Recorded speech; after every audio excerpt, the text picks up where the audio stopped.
It's another episode of Sell Me This Pro, and we're back this time not with one pro, with two pros. After we did our RMRs special edition, which, by the way, if you enjoyed, make sure you let us know so we can do more like that. But now we're going to do two pros. BDog, how you been? I mean, we didn't get a chance to talk about this in the last episode, but you came to Africa recently. You came to, I want to say my hometown, but Africa is massive. Foreigners always think Africa, they don't realize that it is ginormous. We're in different time zones. You were in North Africa. That is a different time zone to where I am. That is how big Africa is. What was it like, though? Did you enjoy it? Yeah, I enjoyed it. I was in Casablanca for about a week, So sick. and it's the first time technically the first time I've ever been to Africa. I did a Gel Gamer in Ceuta, which is like an island just on like the north coast of Africa, but like it's closer to Spain. Like we had to go to Spain, and then anyway, no one cares. Casablanca was a really cool experience. I enjoyed my time there. Hung out a lot actually with the South African women's team, and we were Shout just out to my girls. chatting to them, and it was nice. We went and explored the market. We went and had the bazaar, which was a bizarre experience. Pun completely intended. Got some market stuff, which was cool. Got like this. I should have brought it with me. I got this camel downstairs. It's like a wood carving thing. It was really cool. Had some good food. Had some good times. The arena was really cool. It was like in this sports center, but they did it all up like a week before, and it was amazing. I'll send you some footage, and we can kind of overlay it over my face or something. But yeah, here's the footage from Casablanca. But yeah, I had a great time. I'm glad that you had fun. I'm also glad that you're back now because we get to talk some more about Tier 2 Counter-Strike. If you don't know what the show is about, BDog over here is the expert in Tier 2 CS. He commentates all the online cups. He knows all the up-and-coming teams, and I like to put him on the spot every week and get him to tell me about new players we should be keeping our eye on. And then we're going to come back at the end of the season and see who performed, who didn't, and we kind of play it as well with there's a finance angle, but I don't understand finance, maths, investing, so I just say BDog handle that. I used to be an auditor, and now I'm a Counter-Strike caster, so that tells you everything about my knowledge in finance, really, doesn't it? There we go. Trust this man with your money. Let's get straight into this. So this team has qualified for the EU RMRs. I love the story. It is there's quite a feel-good story behind PassionUA, this team that's been put together. I think it was by the Ukrainian footballer who's with Arsenal or something. Yes. And he set this team up, financed it because he wants to have this Ukrainian CS team go all the way to the top. That's a kind of cool story. I mean, that immediately grabs you and you want to pay attention. Zinchenko, Arsenal player. I'm a big Arsenal fan. I know that's going to cause controversy in the comments. So when I heard he was investing in this team, I was like, cool. Like, this is great. I didn't know what to expect from it, to be completely honest with you. I did not expect PassionUA when it was initially sort of released, which was about a year ago now, to be in the state it's currently in. And Zinchenko's even stood in on online games. This guy has played on the team as a stand-in, which is cool. Yeah, for real. And he actually did okay. He didn't play that badly. We can, again, I'm sorry, Sam, I'm going to get you to edit. Just pop in the Zinchenko stats, because I think it was on Ancient. I think it might have even been against Bleed or something in that vein. Memory does not serve. But this team's great. It's basically just full Ukrainian, like young guys that have got a lot of promise. The added spice in this is that they've got Kane, one of the legendary coaches from Ukraine, and he is like build this team from the ground up. Has got definitely a lot of CS knowledge. If you're not familiar with sort of who Kane is, well, get to know. I mean, he has won so many things with Na'Vi. His time coaching them from 2017 to 2019. Before that, he was with Gambit. It makes sense why he is just a brilliant fit for this project and developing youngsters and kind of building up the Ukrainian scene. We've already had some really good sort of Ukrainian players come out in CS. Like, think about Monte, think about sort of that journey with them, and now you've got PassionUA, who are very much in the similar vein. So a really interesting story with this team, and they've grown so many HLTV ranking points. I think I messaged you this. If I search Jambo, here we go.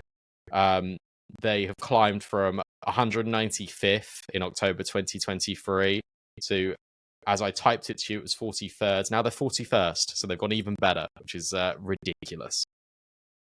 It shouldn't have come as a surprise for most people to see a sports star investing, because this is very common. We've seen it so much. I know for me in South Africa, like I acted surprised that he played, which is a big one for me, because I mean, obviously European Counter-Strike, the level of competition is much higher. But I know in South Africa, a great example, not necessarily football, is our main sport is rugby. You can Google that if you don't know what it is. I don't have time to explain. And most of our rugby players, huge Dota fans. Which blows my mind. And not only Dota fans, a lot of them play Dota when they get sort of shipped off to France, or some of them to Japan to play for rugby unions there. They spend hours playing Dota, and it's fascinating to me that that's like their chosen game. But I kind of love that we're seeing this in Counter-Strike now with the footballers, and like you said, jumping in. I know Neymar's been a fan of CS. He was at the Rio Major as well, so that's kind of cool. But I love it when they're playing. That's fun. And also what I love about this was, it's something we spoke about in a previous episode with Sangal, but I want to bring it up again, is kind of because I like the business side of Counter-Strike teams as well.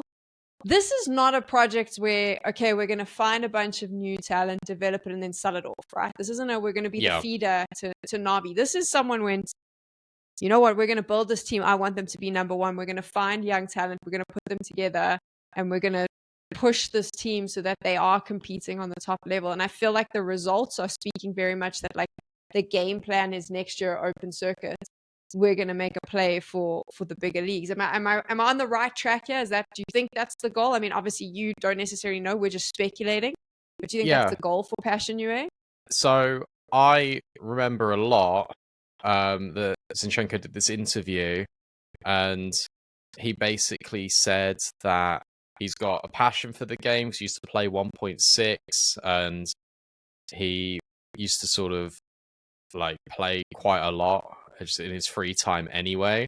The idea about this team is to sort of be, I think the quote was something like the top of the table. Yeah, I've got the article here. So he said he wanted them to be towards the top of the table. He wanted to start from somewhere, and he just wanted to make sure that it was like a ground up project. And he said, I don't want to speak too much and too loud, because I used to live and prove myself anywhere I could. It's to do better than to just talk. But he said he wants to represent his country through esports. So the sentiment is he wants to build up these players from his home country and let them have the resources, let them develop and nurture sort of the talent that they've got. Picking up Kane is the smartest move in the business. There's another roster move that we can talk about in just a second that has really elevated this entire PassionUA team. But yeah, the idea is all about development and making them better, giving them opportunities that they might not have necessarily had before. And it's a really cool idea, and it's great to see. And as you said, it's not just footballers in Europe that do this. I know we've got Bentner, another Arsenal player that has recently invested. I think he was in Singularity or something. Anyway, he's up his own team. You've got all the guys in South America. There's like a ton of them now. You've got Conagueros, you've got Casemiros, to name a few, and then Neymar obviously with Furia. So there's a lot of it, and it's cool to see that they're all trying to support, and they're kind of doing the same thing where they're supporting the local scene to try and give them more opportunities. For sure. And I love that quote as well, where you mentioned that, like, I don't want to talk much. Like, I just want to sort of I'm paraphrasing, but prove in doing. That's the moment you said that, I was like, I like this. I like this a lot. That gets me excited. The investment in an experienced coach as well. But now let's talk about the lineup. What do we think of these young Ukrainian players that they've put together? I think they're great. I've been very impressed, because it's the guy that has got on everyone's radar recently is Jambo. Jambo, the AWP for this team. I know we're going to speak spoilers. We're going to speak a little bit about Jambo. The guy I was actually more interested in Well, actually, there's two players, which is going to come as a surprise to people. Number one, I thought Jacasmo was really good, sort of like 4 months ago. He still is good now, but he was the one that was sort of being that talisman for PassionUA. He's a rifler. He was being incredibly just instrumental to kind of get these guys going. And it wasn't so much that he was opening the show. He's not one of these entry guys. He is a clutch player. He is also a player that trades a lot. And trades is going to be the name of the game here for PassionUA. You're going to hear me say trades a lot because it makes a lot of sense, because Kane has got a incredibly deep structure to this team. And also, that moves nicely into the second point about the in-game leader of this team, because it was not until Fear got this opportunity to join PassionUA about 6 months ago. He was previously playing on the Witchers with Smooya, gets an opportunity to join PassionUA, takes it, thrives within it. This guy is incredibly smart in the game. I think he makes a lot of mid-round calls. I think I'd liken him a lot to ZTR. I think that's the trajectory we're kind of on with Fear. And Smooya's given him a lot of praise, and even when they made the RMR recently, he said, look, this guy really deserves it. He's incredibly hardworking. He's one of the best in-game leaders I've ever worked with, which is big praise from Smooya, if you want to kind of look at it like that. But also, bearing in mind, Fear is 23, still a young guy. I know we look at CS and we go, oh, this guy's 17. That's quite young. 24, you're kind of washed now. They're still young guys. It's like mid-20s. Like, come on, please. Like, stop making me feel old. It's great. It's great to see. And they really skyrocketed when they got Fear. And I think the stylistic sort of mesh together of Fear's calling, where it is a lot more systematic, but you've got some of that element of aggression blended in with Kane, who wants structure, wants there to be minimal mistakes, wants to make sure that there's sort of no room for error. It kind of is a match made in heaven, and they did not really start taking off until Fear came in, and then that allows more comfortable sort of settings and environments for Jambo to thrive, for Jacasmo to have a really good game.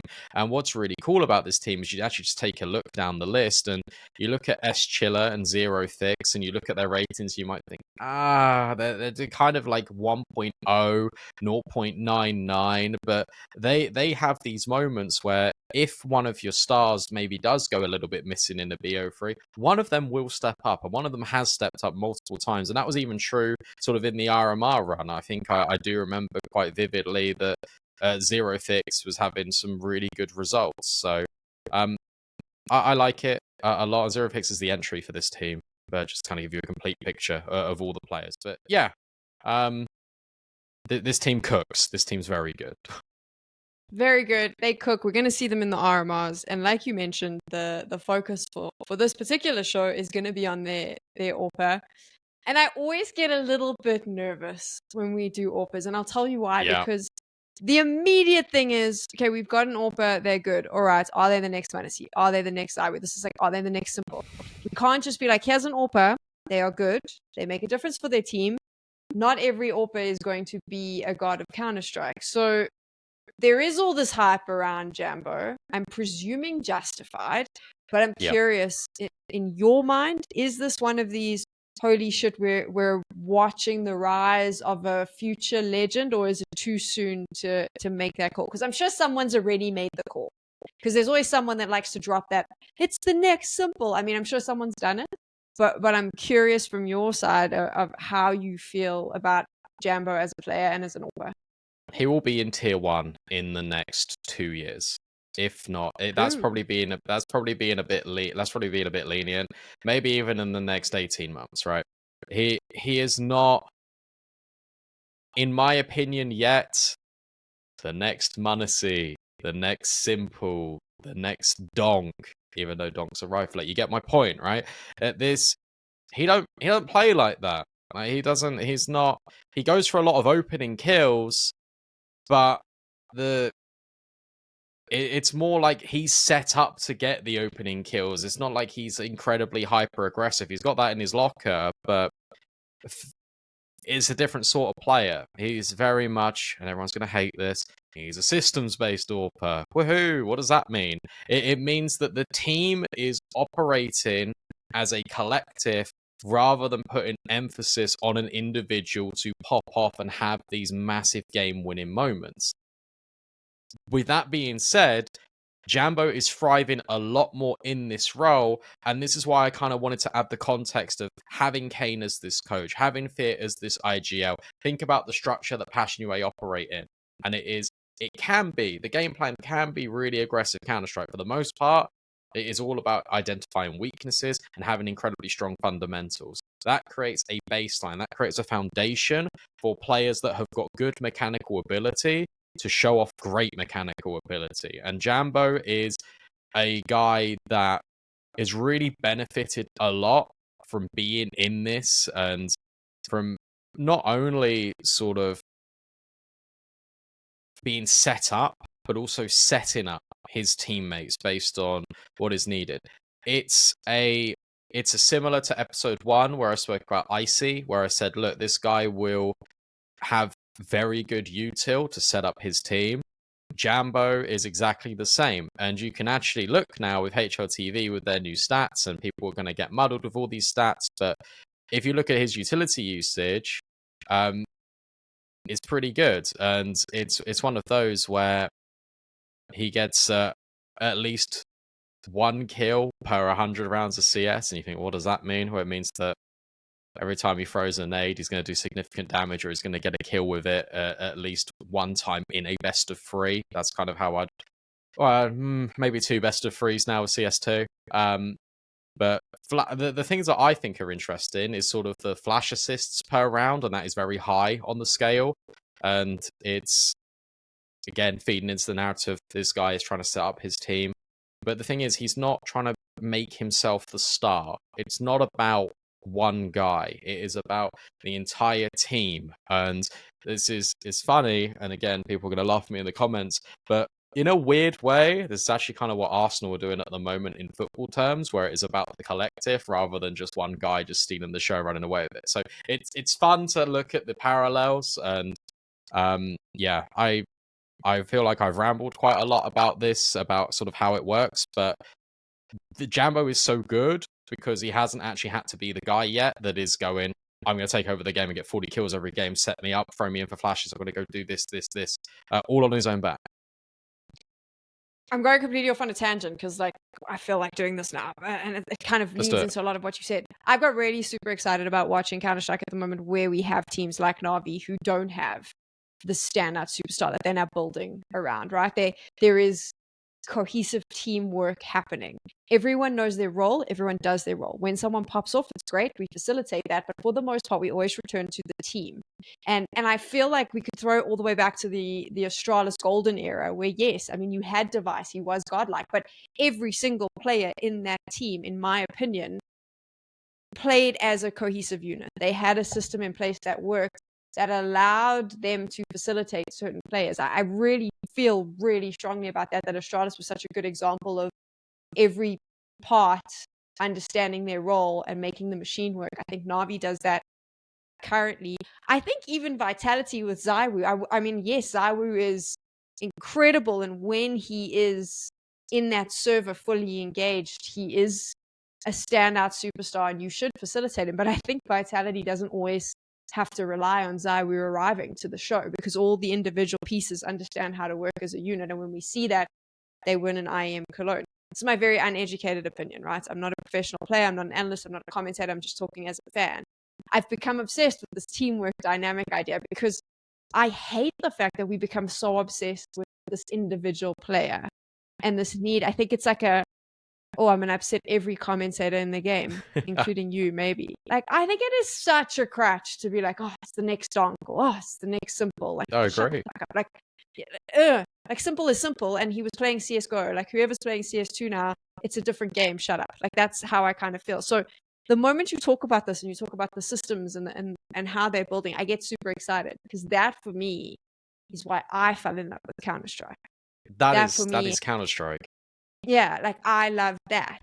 Yes, of course, I loved watching Simple in his prime. It was fun. But Counter-Strike for me is how all the pieces on the metaphoric chessboard are moved around and how they work together as a sort of like pack of lionesses, if you like, going in for the kill. So I get super excited when you tell me that this is what we can expect, because then straight away I want to go, shit, I want to go watch this guy play. I want to watch this team play, because now I'm super interested in all the talk about Jambo.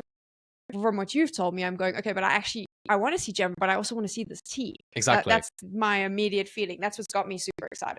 I'm actually really glad that you've said all of this, because it is genuinely exactly my sentiment. Like I'm a big nerd. Like as I just said at the start of the episode, I came from audit, like finance background. I always loved CS. I kind of then came into like the casting sphere sort of by chance. I'm here now, and I'm super grateful for it. But with that aside, like I love stats and I love like little intricacies, because that's kind of what audit was. To go on another tangent about audit, is like you're looking, if you don't know what an auditor is, you're looking for fraud, and you're looking for little slight micro details that potentially could lead into something greater. And I actually like to compare this to CS, and I think that's why I fell definitely a lot more into sort of like the color side of commentating, because I love watching these teams where it is like it's like a big team effort, and I'm looking specifically at like these small tiny little micro things that translate into a round success, translate into the bigger picture as well. That's micro in the round, but in the macro sense of things, they're then conditioning for something. They're trying to set something up. They're trying to then take this map control in a different time, and they're trying to fake that they're there. They're trying to use this particular instance of a grenade or this flashbang to kind of direct the attention of the team and manipulate them into thinking one thing when they're doing the other. And that is so Counter-Strike for me. That is why I love the game so much. And yeah, that's why I love PassionUA, because they are very much a team that is playing like that at the moment, and it's really exciting to watch. And don't get me wrong, like big fans of like individuals popping off, that's cool too, but I'm very much I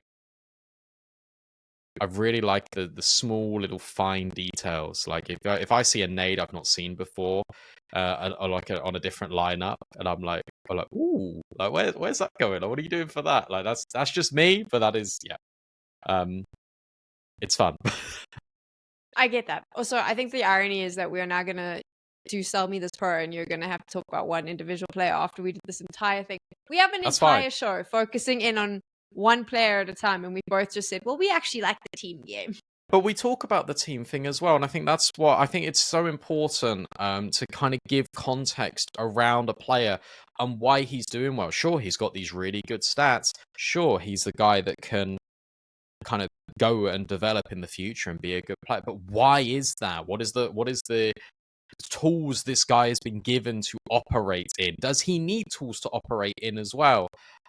So context is everything, and I think that we've done a good job at sort of explaining the PassionUA side of things. But you're right, this is actually just about Jambo, I suppose. I think that's the magic, though, as well, of Counter-Strike, is very, very few people talk about this. But in order to be a good player, to be a remarkable player, in my opinion, to be a player that we remember and talk about years after you've left, you can't only be good in the server. You have to be a good team player, because you've got to move from team to team. And you see it so often where these players pop off and you think, oh, this is amazing. But the moment you put them in a different setting with different pieces, they're a completely different player in the server. And that's like the beauty of this game. I mean, it's sports in general, right? It's like the teamwork dynamic is such a big difference. And it is something that, you know, we need to focus on a little bit more. It's so obvious when things aren't working out in a team. It's so obvious when a really good player is put in a team where maybe they're not getting on with the coach or whatever else. And we've seen interviews and all of that. But like, that is such an imperative part of the conversation when we're selling one of these new players to you, and when we're talking about them, is understanding what's around them that's working, because that is instrumental in how they develop and how they perform. And we'll get a chance, which I'm actually the most excited about, is when we go back and look at players we've spoken about and how they've either thrived or struggled, because we'll be able to look again at those pieces, and if those pieces have changed, and that's potentially changed their performance. But going on and on, we have jump in. I've got a really good example actually whilst you're talking about this, to kind of give some more examples. And look at the NIP bait switch with your AWPers. Bait when they had Wrinkle, the way they were setting up their team was it was Wrinkle, go kill. Like, you have full responsibility to do whatever you want. Before NIP sort of brought Wrinkle in, they had Headtrick. Headtrick was a guy that originally wasn't an AWPer, and he became an AWPer. He was playing a lot more reserved. He doesn't feel, he might do now, but at the time, I don't think he felt as confident with the AWP. And he then wanted to sort of work it into much more of the sort of Alexi style of calling, which is what you, again, harken back to with the Na'Vi, where everyone's got their role, everyone's identified their responsibility. When NIP went boom, again, I'm sorry, NIP, I feel like every time we end up with NIP, but this is relevant, I promise. You then get that rebuild. You then get Alex that comes in from Movistar. Well, who did Movistar have when they were making this big run at Cologne, for example, a few years ago? Some Pirates. Really aggressive, really exciting. And then after that, they got Martinez, who is now playing in South America.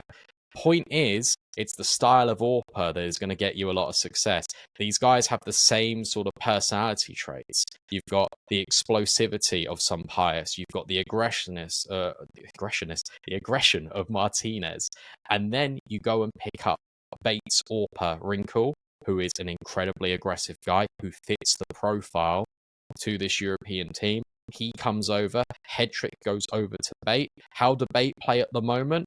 It is very much a completely different style to how they were when they were playing with Wrinkle, and it is everyone has got their role, everyone has got their responsibility. They brought in Alex 666, not the in-game leader, the rifler. MPL's in-game leader on Bait. Alex 666 is another one of these guys. When he was playing in Hellraisers was very much about the collective rather than the individual popping off. He slots into this team. He does well because, again, all the bits fit together.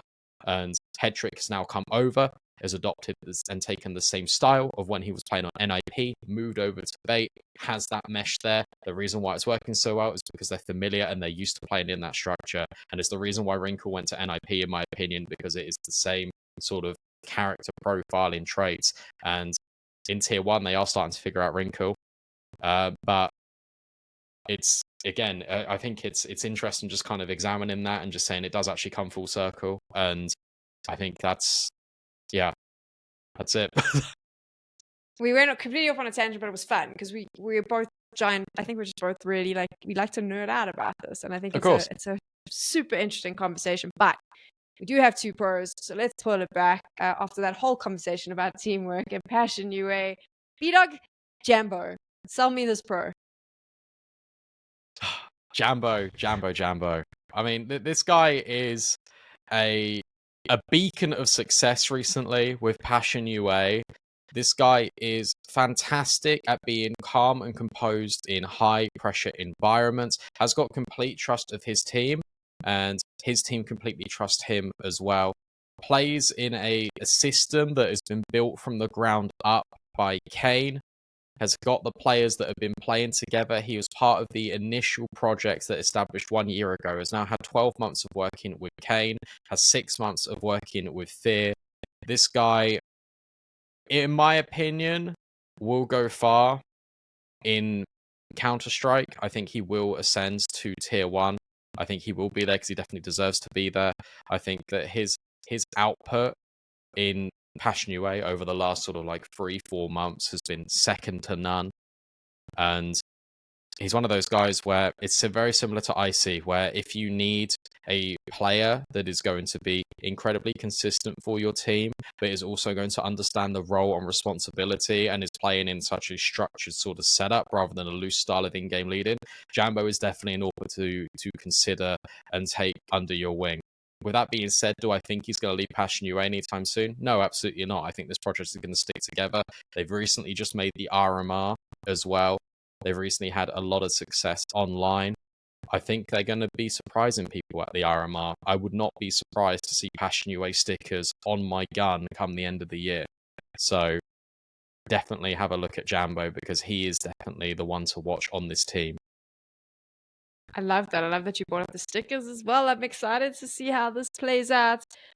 Okay, so I need to give a little bit of context to you watching at home because it's going to be a bit confusing for you that we're doing two Yeah. players. We've done two players before, but we're kind of comparing apples with oranges here because we're going from an AWPer to a rifler, and I'm going to explain why that jump is happening. It's because when we were prepping for who we wanted to cover the RMR closed qualifications for, and BDog was so incredibly passionate about this player. He was like, I think this player is one that everyone is sleeping on.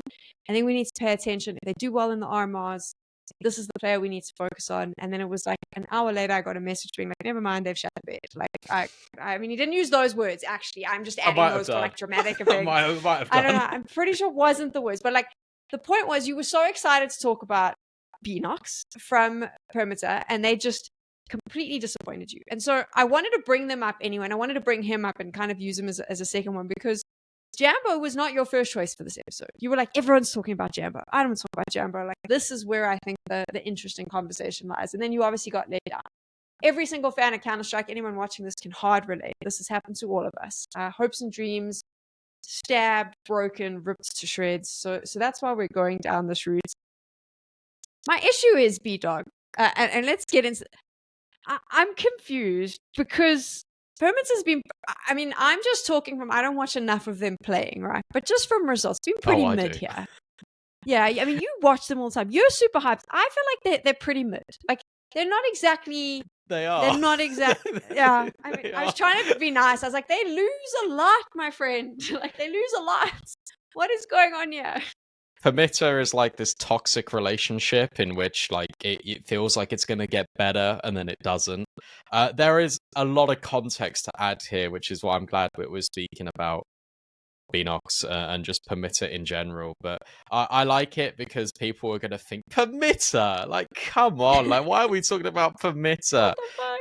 Yeah, literally. And the thing is with Permitta is I've actually grown a real soft spot for them, and maybe this is a bit of biased for me coming in, but if you're not familiar, I cast pretty much like the majority of every single like CCT series that they've got, like whether it's North America, South America, EU, I will be there no matter what, like the Mbappe meme. Permitta have been playing in CCT in pretty much every single series they get, not just in the it's not just in the second season, but the first season as well. And they came third and fourth in Series 5, Series 7, and they make playoffs pretty often.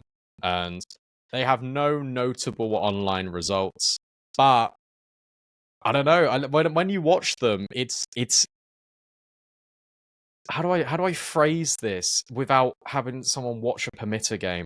It is like you feel like they are in control. It feels like they know what they are doing, and then something goes wrong in that team and it just doesn't click. Or it goes the other way and it feels like they're never winning this game. And then they just bang out their opponents like it's nothing. And I don't understand it in a literal sense. But all I can say is the potential is here for this team in terms of like it's a good tier 2 team. Like it is a good tier 2 team. Can it be a great tier 2 team? In theory, maybe, but it's currently not giving that energy. It's giving mid. And the context I feel like I should add here is that Mast, if you're familiar, tier 2 enjoyers, Mast used to be a sniper. He used to be an AWPer. In Go, he was brilliant. He was playing for Illuminar, and he was like popping off, and I was like, oh, this kid's pretty good. And then he just would go missing for like 5 games. Like the consistency was crazy. And it still happened when he went into CS2. So he goes, you know what, guys? I'm going to give up the AWP. I'm going to stop AWPing. I'm going to in-game lead, because he was in-game leading when he was sniping. He goes, I'm going to in-game lead with the rifle. I don't want this AWP anymore. Let's go and get an AWP Permitta.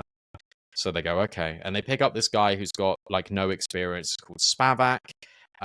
He is experiencing the Master Effect of Counter-Strike, where he has these incredible peaks and then he falls off the cliff sometimes. The reason why, though, in my theory, in my little Permitta brain, is that he is inexperienced and he needs to have a little bit of time.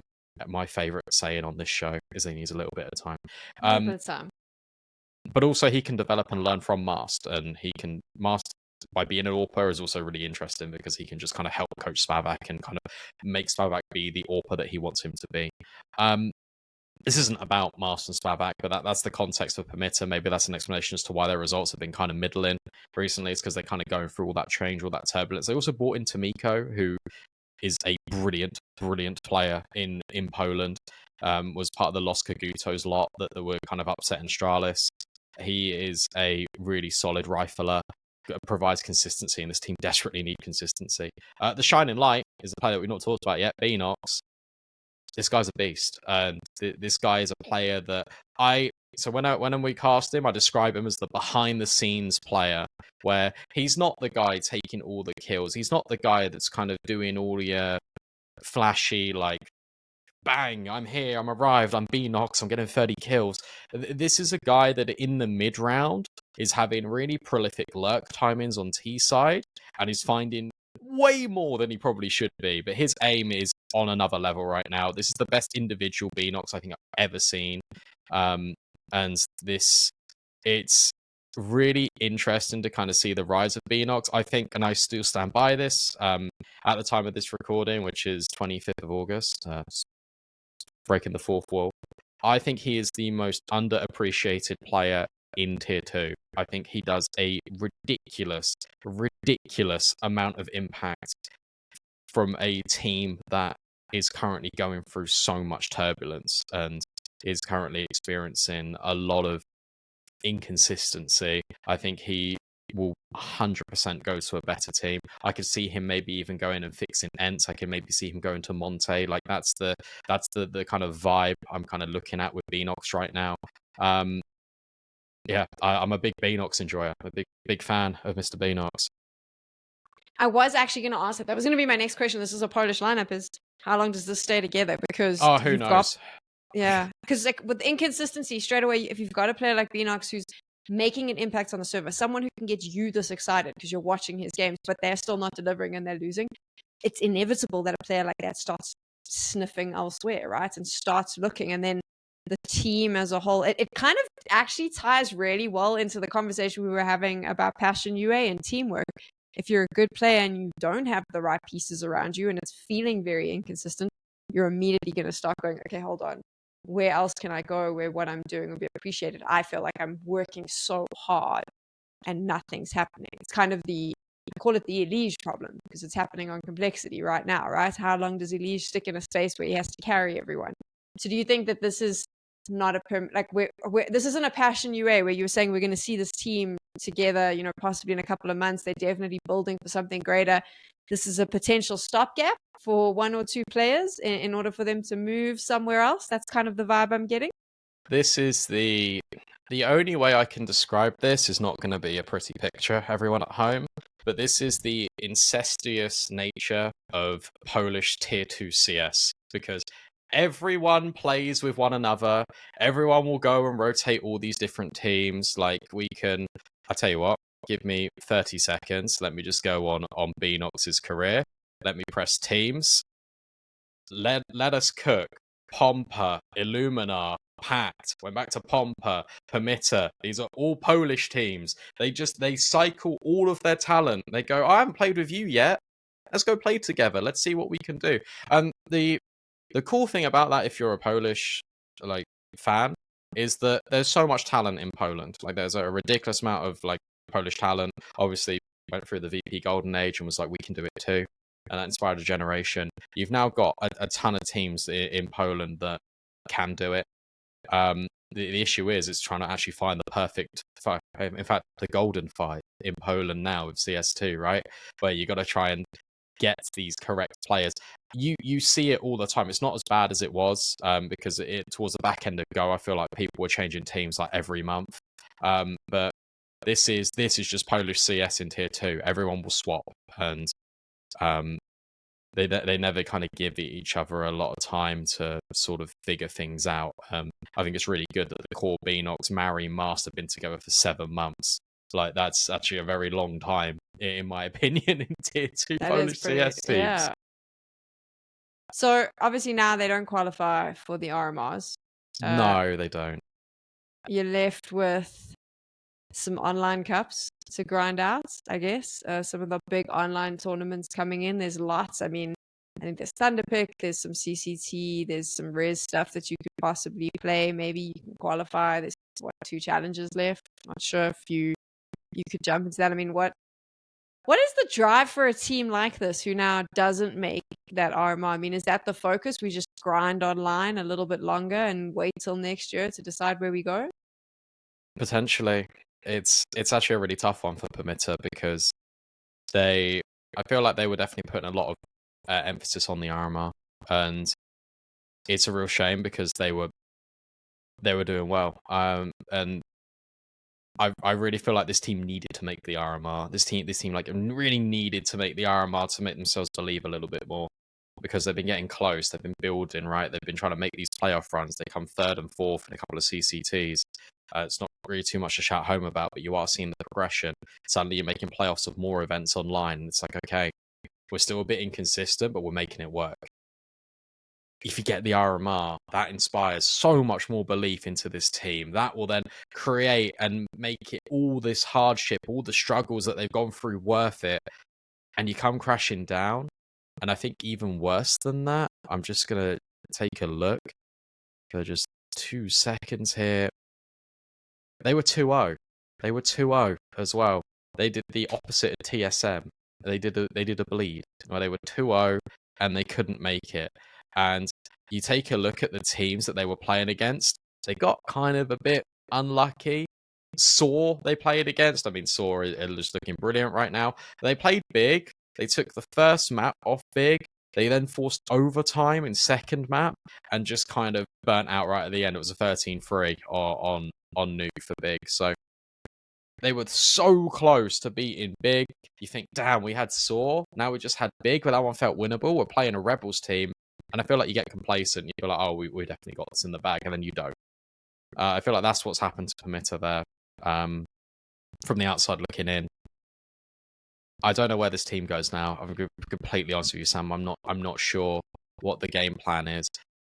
I know that they've just said they'll be back stronger, but how many more of these sort of like heartbreaking sort of attempts is it going to be before they make changes, before people go elsewhere? And making the RMR is such an important thing for players like, for example, Jambo, for example, like bnox, because you are then a walking billboard. You're an advert for what you can do. Because you're playing at the RMR, you're playing at the major cycle. You have made it there for a reason. And that's why I'm genuinely incredibly upset Permitta couldn't make it, because we would have seen Tomiko have a great performance. I'm sure we would have seen bnox play well. And yeah, it's sad. But that's Counter-Strike, isn't it? That is Counter-Strike. Let's hope in the week, because there's going to be a week between when we recorded this to when it goes live, they don't make a roster change and screw up our show. Very selfish, I know, but just putting it out there because it has happened to me before. But it's kind of a little bit of a downer, and I want to get us back up, because you are so passionate about bnox. You really believe in this guy. You think that he's a great player. Sell him to me. Sell us this pro. Why are we keeping an eye out on bnox? Whether or not he sticks with Permitta, where he goes from here.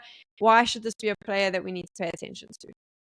bnox has extreme, like a high level of game knowledge, and people will throw this about and it'll be like, well, cool. Like, you're a pro player, you're supposed to have high CS IQ. What does that mean? For me, when I watch bnox, that means he knows when he's Palace or Mirage when to hit that time in perfectly in coordination with his team to always guarantee a kill. That is, for me, bnox wrestling away the defeat potentially in the mid round, where he comes up big with a multi-kill, where he feels like he's got all the information necessary to make the mid round move that is going to put Permitta back in this game. And often you don't see it being caught on the kill feed. You'll just see it just appear in the corner. bnox, just in the feed. He is the ultimate behind the scenes player. He does a lot for this team. I think he brings a lot of valuable experience. I think he brings a lot of insight into this team as well. He is a very stable piece that this roster desperately needed. Unfortunately, it wasn't enough for Permitta this time in the RMR. But bnox, for me, he's playing some of the best individual Counter-Strike I've seen out of the man. I've been watching him for 18 months, basically. Best individual I've seen out of bnox in a very long time. The best player in tier 2 that is underappreciated, in my opinion. I would love to see him go to maybe Monte, maybe Ents. His career path needs to go like this rather than like this, because that's what he's been doing for the past sort of year. And he deserves that break. He deserves that opportunity. The RMR could have been that pathway, but if not now, you will see bnox at an RMR. I have full faith that you will. Does it ever worry you? Yo, we're going on it. We started here. I'm gonna take you all the way down, and we're all gonna be super sad by the time this episode's finished. Does it ever worry you? Because this is something that worries me when we do these challenger events and these tier 2 events where I see these players that I really like, and I think there's so much potential there, and you can see it, but they're sitting in a team that's not getting results. And so because they're not getting the results, they're not getting the opportunities, you don't get the opportunities, you don't get seen. Unfortunately, that's just how the world works. Does it ever scare you a little bit? Because after a while, you see the performance start dropping, and then slowly but surely they fade away. Does it worry you when you pick out these players that could be, we're talking about maybe he gets picked up, maybe he goes somewhere else, but there's also that concern of like, maybe his career does this because he's sitting in an organization that's very tumultuous and inconsistent. It's also a question of what do these players actually want to achieve with their career, because are they happy just playing tier 2? Are they happy trying to make an RMR? Like that's the ultimate goal, just to kind of make the RMR? Is it that they want to kind of be in like a tier 1 team? For a lot of teams in tier 2, maybe just playing pros enough. And I don't have that insight. What I do know is that we take a risk every single time we mention one of these players, because they could go like this, or they could go like this, and I could look like an idiot, or I could look like the genius, the next Pep Guardiola of Counter-Strike. I don't know. It's all about what the player wants. It ultimately comes down to individually what the player wants. And if they feel like they're stagnant and they're not doing anything, or are you going to make that move? Are you going to go somewhere else and try again? Are you try to elevate your career, or are you just going to sit and stay with the same lineup? That's the question that they need to face internally. Outside of that, I'd recommend maybe just try to up your individual even more and drop like a 1.3 so you get noticed by another team. But that's a harsh criteria to put on him or any player in general. I think it is all up to expectation. It's all up to what players want at the end of the day, because in some cases, just playing pro, playing Counter-Strike full time is enough, because you're doing your passion. And that's, I think, a nice note to end it on as well, because at the end of the day, we have these opportunities to play, talk about a video game that we're so passionate about, and sometimes that is more than enough. That was beautiful. What an emotional journey we went on with this episode. BDog, thank you so much for your time. We will be back next week. Let us know what you thought about this in the comments, how you're feeling as well. I feel very emotional now, so I'm going to go and play some deathmatch, shoot some people, and I'll feel much better. We'll see you next week.